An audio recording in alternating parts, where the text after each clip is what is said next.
Hello, friends and clients of JLW Immigration Law Group. We are a 100% women-owned and women-led immigration firm in Austin, Texas. Super excited to be here with you today in our first YouTube video for JLW Immigration Law Group. And we are going to be doing a series of videos about how to fill out different forms.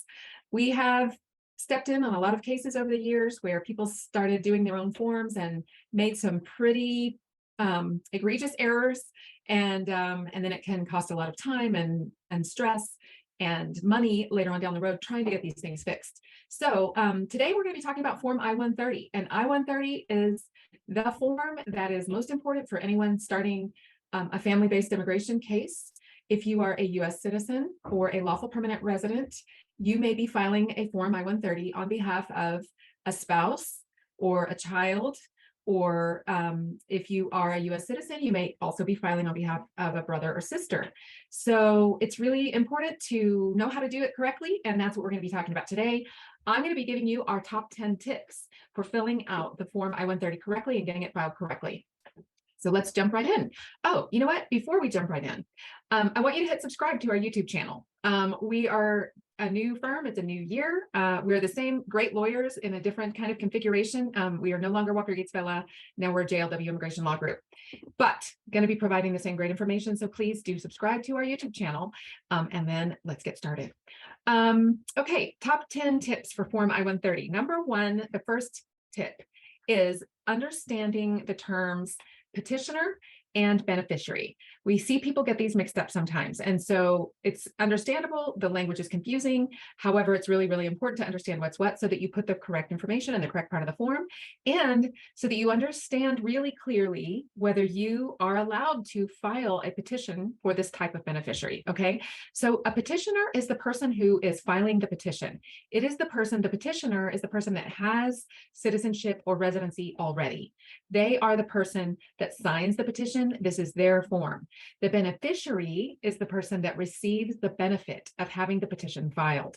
So the beneficiary is a person who is not yet a lawful permanent resident, not already a U.S. citizen, and is related to the petitioner through some sort of qualifying relationship. Now, it's really, really important to understand the qualifying relationships that can be petitioned for, okay? You cannot be a U.S. citizen or lawful permanent resident and petition for a grandparent or grandchild or a niece or a nephew. If you are a lawful permanent resident, the only people you can petition for are spouses and children if those children are unmarried. And if you are a U.S. citizen, the only people you can petition for are spouses, children. They can be adults or minor children, and the same is true for lawful permanent residents. Although U.S. citizens can also petition for married adult children. And these all go into different kinds of categories that we're not going to get into today, but U.S. citizens can petition for their spouses and children, just like lawful permanent residents, but they can also petition, unlike lawful permanent residents, for their parents, their mother and father, as well as step parents, and they can also petition for siblings and half siblings. Lawful permanent residents can only do spouses, minor children, and adult children, and U.S. citizens can do those people as well as parents and siblings. Okay, so those are the categories of petitioners and beneficiaries that can use Form I-130. So it's important to understand that before you get started. Second tip, enter the correct information in the correct area of the form. Don't mix up the petitioner and beneficiary information. The form, especially the paper version of the form, is a little confusing. Sometimes people prefer to file the paper version of the form, even if the online version is available. That's totally understandable and fine. Just be sure you remember that petitioner information goes into parts 1, 2, and 3 on the paper form. Beneficiary information goes into part 4, and then it goes back to more petitioner information for the final sections of the form, along with interpreter and preparer information. So the only part of the Form I-130 where you put the beneficiary's information, if you're doing the paper version of the form, is section 3. Everything else belongs to petitioner or others. So pay attention to that. Make sure you get that right. Number 3, fill in all the blanks. Especially if you're doing the paper version of the form, you need to make sure that you answer either on parts that don't apply to you, put N/A for not applicable, or if, for example, you don't know the date that the beneficiary's first marriage ended or something like that, and you can't get it, put unknown, U/K. If the beneficiary's first marriage hasn't ended or the petitioner's first marriage has not ended, then in the field that says date marriage ended, you're going to write not applicable, NA. That doesn't apply to you. So, but don't just leave it blank, because if you leave something blank, it looks like you're either being intentionally avoiding the question or you just forgot and are sloppy. So make sure that you answer every question and put either NA or U/K into the areas that don't apply or that you don't know. Tip number 4, read the instructions for the form, okay? But don't expect them to answer all your questions. The instructions are not the greatest. They provide a lot of information. That's wonderful, but they don't tell you how to answer every single question in every single field. So for example, the instructions don't address how to answer questions 40A through D in part 2, class of admission. So if you're a petitioner who's a lawful permanent resident, it's going to ask you your class of admission and your place of admission. Now the class of admission is on your green card, and it'll be a little code on your green card. Place of admission is the city where you were granted permanent resident status. And that might have been a city where there was a USCIS office if you adjusted status, or it might be a city where you entered through an international airport. And so knowing how to answer those questions is a little tricky. It's not super intuitive what they mean. And so just read the instructions, but just know that they're not necessarily going to tell you how to answer every field on the form. So number 5, my tip number 5, we're halfway through. Questions regarding where the beneficiary will finalize the process are very, very important. Okay, this is especially if you're doing the paper version of the form, these are potentially the most critical questions on the form.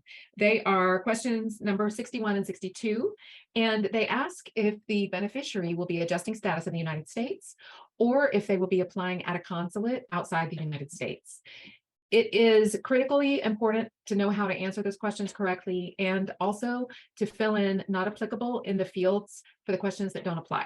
So for example, if your beneficiary is a spouse living in the United States and they're going to finalize their process at the consulate in Ciudad Juarez, or at the consulate in San Salvador, or at the consulate in Mumbai, then you are going to fill in NA into the parts of the question on 61 that say they're going to adjust status and what city are they going to adjust status, right? Not applicable there.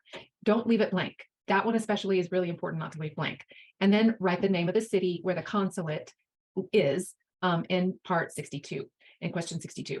So those questions, 61, 62, about where the beneficiary is going to finalize their process, really important to understand and fill those in correctly, and then indicate clearly that the other part does not apply to you.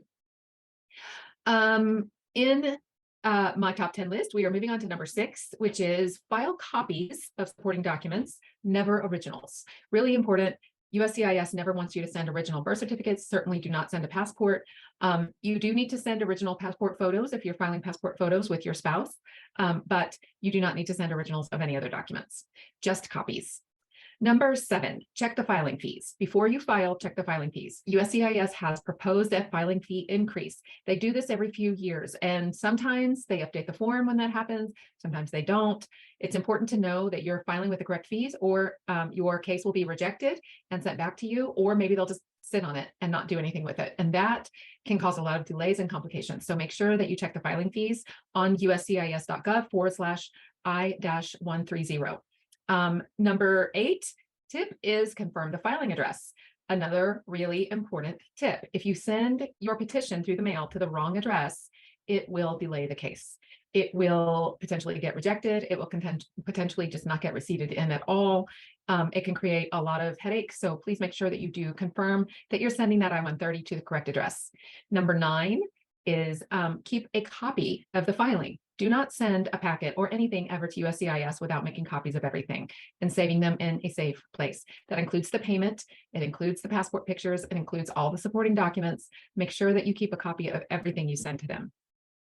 And number 10 is possibly the most important tip of all. Tell the truth.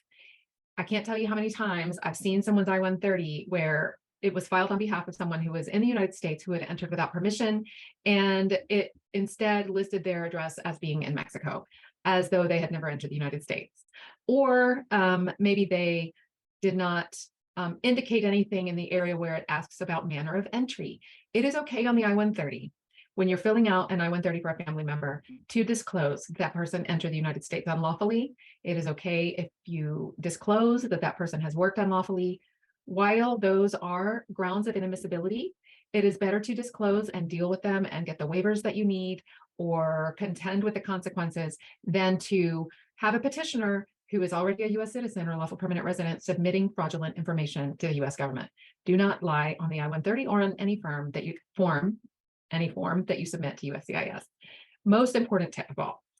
And with that, I hope that this has been helpful for you. We are going to have an email address below this video where if you would like us to send you the Form I-130 instructions by email that are published by USCIS, we will be happy to do that. Those are on uscis.gov/I-130. However, the instructions are like buried in a bunch of different links and not easy to locate or find. So if you would like us to email you a copy of those instructions, we would be happy to do so. Please email us at the email address below this video.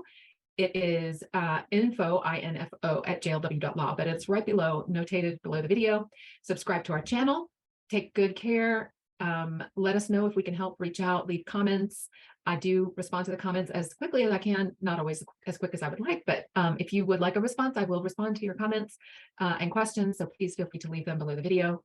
Let me know if you liked it and take good care. We'll talk to you again soon. Bye.